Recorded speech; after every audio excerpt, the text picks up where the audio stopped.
우리는 살면서 수많은 선택을 합니다. 그 중에서도 가장 무겁고 두려운 선택, 바로 은퇴입니다. 오랜 시간 달려온 길의 끝에서 우리는 문득 멈춰 서게 됩니다. 더 이상 매일 아침 출근할 곳이 없고 누군가가 우리의 능력을 필요로 하지 않는다면 어떤 기분일까요? 어쩌면 우리는 그동안 일이라는 이름 아래 자신을 증명해 왔는지도 모릅니다. 그런데 이제는 아무도 묻지 않습니다. 오늘 뭐 했어? 이번 프로젝트는 어떻게 돼가? 이제 우리는 새로운 질문 앞에 서 있습니다. 나는 누구인가? 나는 앞으로 어떻게 살아야 할까? 오늘 방송에서는 은퇴를 앞두었거나 이미 은퇴한 분들이라면 꼭 가져야 할 5가지 마음가짐에 대해 이야기해 보려고 합니다. 이 이야기를 들으며 여러분은 분명 과거를 돌아보게 될 것입니다. 그리고 앞으로의 삶에 대해 조금은 새로운 시선으로 바라볼 수 있게 되기를 바랍니다. 이야기를 시작하기 전에 한 가지 질문을 드리겠습니다. 여러분은 은퇴 후의 삶을 어떻게 그리고 계신가요? 행복한 시간, 혹은 끝없는 무료함과 외로움, 어떤 모습이든 그 선택은 오롯이 여러분의 몫입니다. 하지만 한 가지 확실한 것은 어떤 마음을 가지느냐에 따라 삶의 색깔이 달라진다는 것입니다. 오늘 저는 여러분께 그 색깔을 더 따뜻하고 아름답게 만들 5가지 마음가짐을 전해드리겠습니다. 그럼 첫 번째 이야기부터 시작하겠습니다. 첫 번째 마음가짐, 나는 여전히 가치 있는 사람이다. 은퇴 후 많은 사람들이 가장 먼저 마주하는 감정, 그것은 바로 쓸모없음입니다. 아침에 일어나도 바쁘게 출근할 곳이 없고 이메일을 확인해도 더 이상 나를 찾는 메시지가 없습니다. 수십 년을 함께한 직함이 사라지고 나면 나는 과연 누구일까요? 이런 생각이 들 때면 우리는 자신도 모르게 위축됩니다. 주변 사람들과 어울리기보다 점점 혼자가 되는 걸 선택하기도 합니다. 그러나 기억하세요. 사람의 가치는 직함이나 역할로 결정되지 않습니다. 우리는 살아있는 한 누군가에게 의미 있는 존재이며 자신에게도 중요한 사람입니다. 그렇다면 우리는 어떻게 이 가치를 되찾을 수 있을까요? 하나의 이야기를 들려드리겠습니다. 어느 작은 마을에 한 노인이 살고 있었습니다. 그는 젊었을 때 마을의 유일한 대장장이었습니다. 그의 손에서 탄생한 칼과 농기구들은 모두 최고라 불릴 만큼 뛰어났습니다. 하지만 시간이 흘러 공장이 생기고 기계가 대량 생산을 하면서 그의 대장간을 찾는 사람들은 점점 줄어들었습니다. 결국 그는 문을 닫고 조용한 삶을 살게 되었습니다. 그렇게 몇 년이 지나던 어느 날, 한 소년이 그의 집을 찾아왔습니다. 소년은 할아버지에게 부탁했습니다. 할아버지, 제 칼이 부러졌어요. 새로운 칼을 사고 싶어요. 노인은 조용히 칼을 살펴보더니 이내 미소를 지으며 대답했습니다. 이건 아직 사용할 수 있단다. 조금 손을 보면 돼. 그렇게 그는 다시 망치와 불을 손에 들었습니다. 쇳덩이가 뜨겁게 달궈지고 망치질 소리가 울려 퍼졌습니다. 그 모습을 본 소녀는 놀란 눈으로 말했습니다. 할아버지, 할아버지는 아직도 이렇게 대단한 일을 하시네요. 그제야 노인은 깨달았습니다. 자신이 가진 기술은 사라지지 않았다는 것을, 자신이 여전히 누군가에게 필요한 존재라는 것을. 여러분도 마찬가지입니다. 우리가 오랜 세월 동안 쌓아온 경험과 지혜는 결코 사라지지 않습니다. 단지 우리가 그것을 어떻게 활용할지 모를 뿐입니다. 그렇다면 우리는 이제 어떤 선택을 해야 할까요? 어떤 이는 자신의 지식을 나누는 강연자가 됩니다. 어떤 이는 손재주를 살려 취미 활동을 시작합니다. 어떤 이는 단순히 좋은 이야기를 들려주는 것만으로도 주변 사람들에게 따뜻한 영향을 줍니다. 우리는 은퇴했다고 해서 끝난 것이 아닙니다. 오히려 새로운 방식으로 우리의 가치를 증명해 나가야 하는 시간입니다. 여러분은 어떠신가요? 여러분만이 할 수 있는 일, 여러분만의 가치, 그것을 다시 찾아보는 건 어떨까요? 이제 우리는 두 번째 마음가짐으로 넘어가 보겠습니다. 두 번째 마음가짐, 변화는 두려운 것이 아니라 새로운 시작이다. 우리는 익숙한 것들 속에서 안정을 느낍니다. 매일 아침 같은 시간에 눈을 뜨고 정해진 일정에 따라 움직이며 일이라는 틀 안에서 자신의 역할을 다하는 삶. 그러나 은퇴와 함께 이 익숙함은 사라집니다. 더 이상 나를 필요로 하는 회사도 내가 반드시 가야 할 출근길도 없습니다. 그렇기에 많은 사람들이 은퇴 후 막막함을 느끼는 것입니다. 하지만 생각해 보세요. 변화가 항상 두려운 것일까요? 한 남자의 이야기를 들려드리겠습니다.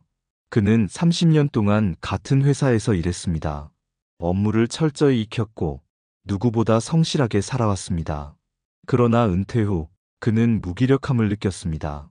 하루 종일 TV를 보거나 아무 의미 없이 시간을 보내는 날들이 이어졌습니다.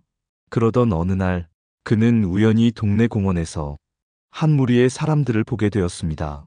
그들은 모여서 그림을 그리고 있었습니다. 처음에는 그저 멀리서 바라만 봤습니다. 그러다 용기를 내어 다가가 보았습니다. 이 모임은 어떤 모임인가요? 그는 조심스럽게 물었습니다. 그림을 좋아하는 사람들이 모여서 함께 배우고 그려요. 같이 해보시겠어요? 그는 잠시 망설였습니다. 자신에게 이런 일은 어울리지 않는다고 생각했습니다. 그러나 무언가에 이끌린 듯 그는 작은 스케치북을 손에 들었습니다. 그날 이후 그의 삶은 조금씩 달라지기 시작했습니다. 새로운 사람들을 만나고 손끝으로 색을 채워가면서 그는 깨달았습니다. 변화는 나를 빼앗아가는 것이 아니라 새로운 것을 선물하는 것이구나. 우리는 새로운 환경을 두려워합니다. 그러나 변화는 우리에게 또 다른 기회를 줍니다. 새로운 취미를 찾을 수도 있고 그동안 못했던 일들을 시작할 수도 있습니다. 변화는 두려운 것이 아닙니다. 그것은 새로운 시작입니다. 여러분은 어떤가요? 혹시 변화 앞에서 주저하고 있지는 않나요? 지금까지 살아온 삶이 전부가 아닙니다. 앞으로 살아갈 삶이 더 중요합니다. 새로운 것을 시작하기에 지금 이 순간이 가장 좋은 때일지도 모릅니다. 이제 세 번째 마음가짐으로 넘어가 보겠습니다. 세 번째 마음가짐, 관계는 숫자가 아니라 깊이가 중요하다. 은퇴 후 많은 사람들이 고독을 느낍니다. 출근길에 마주쳤던 동료들, 점심시간을 함께했던 직장 친구들, 업무로 연결되었던 다양한 인맥들, 그 관계들이 하나둘씩 멀어지기 시작합니다. 우리는 착각합니다.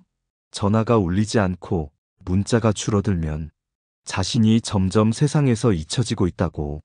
그러나 중요한 것은 많은 사람과 연결되는 것이 아니라 진짜 관계를 맺는 것입니다. 이와 관련된 한 노인의 이야기를 들려드리겠습니다. 그는 오랫동안 대기업에서 일하며 수많은 사람들과 관계를 맺어왔습니다. 업계에서 그의 이름을 모르는 사람이 없을 정도였습니다. 매일 수십 통의 전화를 받고 이메일이 쉴 새 없이 쏟아졌습니다. 그러나 은퇴 후 그에게 연락하는 사람은 거의 없었습니다. 처음엔 허탈했습니다. 그토록 많은 사람들과 함께 했는데 왜 이제는 아무도 곁에 남아있지 않을까? 그는 홀로 남겨진 기분이 들었습니다. 그러던 어느 날 그는 오래된 수첩을 꺼내 들었습니다. 그리고 한 사람에게 전화를 걸었습니다. 예전에 함께 일했던 후배였습니다. 오랜만이네. 잘 지내고 있나? 그 후배는 놀란 듯 반가워하며 대답했습니다. 선배님, 정말 반갑습니다. 저 사실 선배님께 연락드리고 싶었는데 괜히 방해가 될까봐 망설였어요. 그렇게 그는 조금씩 오래된 인연들에게 연락을 하기 시작했습니다. 단순한 인사말이 아니라 진심 어린 관심을 담아서. 그리고 놀라운 사실을 깨달았습니다. 진정한 관계는 자연스럽게 남아있는 것이 아니라 노력해야 지속된다는 것을. 우리도 마찬가지입니다.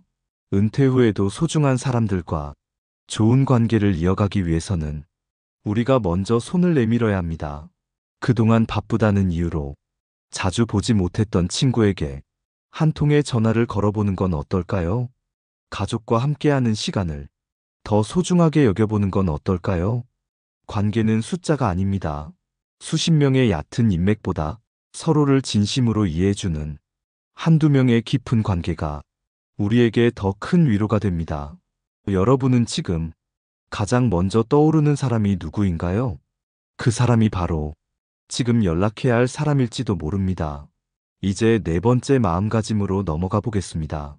네 번째 마음가짐, 몸이 건강해야 마음도 건강하다. 우리는 살아가면서 많은 것을 놓치고 삽니다.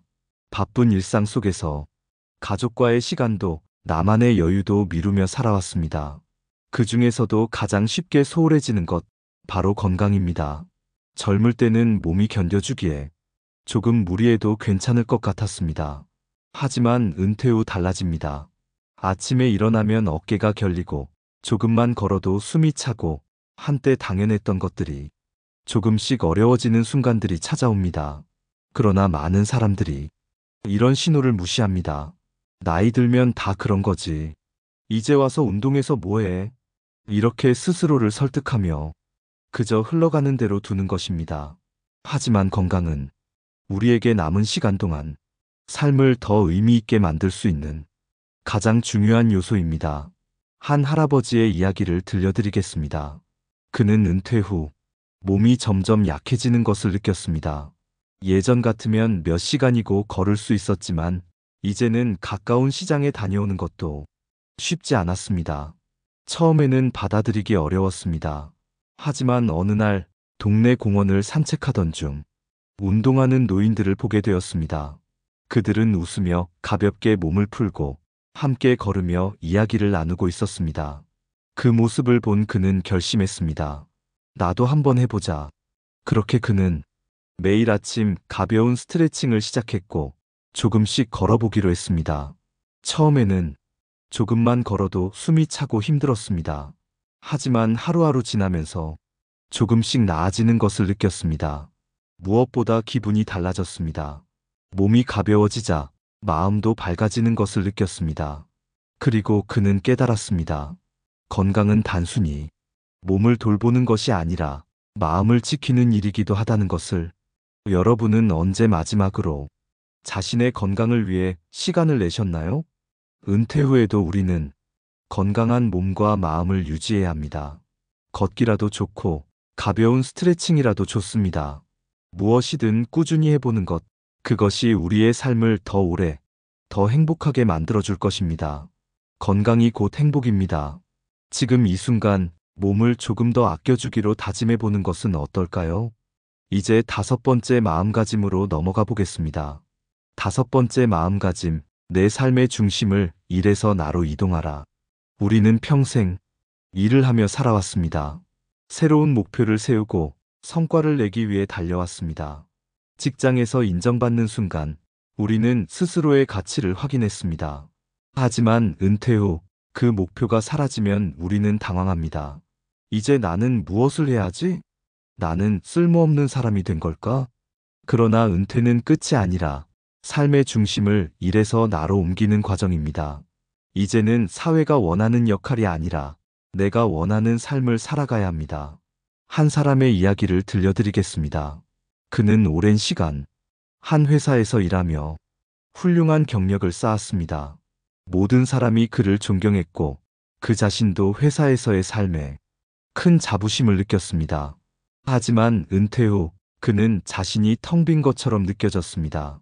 아침에 눈을 떠도 출근할 곳이 없었고 이메일을 확인해도 자신을 찾는 사람이 없었습니다.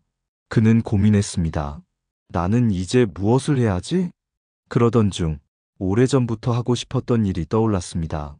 그것은 바로 도예를 배우는 것이었습니다. 젊었을 때부터 도자기에 관심이 있었지만 늘 시간이 없다는 이유로 미뤄왔습니다. 하지만 이제 그는 마침내 그 일을 시작했습니다. 흙을 만지며 그는 깨달았습니다. 나는 직장이 없어도 충분히 가치 있는 사람이다. 여러분은 어떠신가요?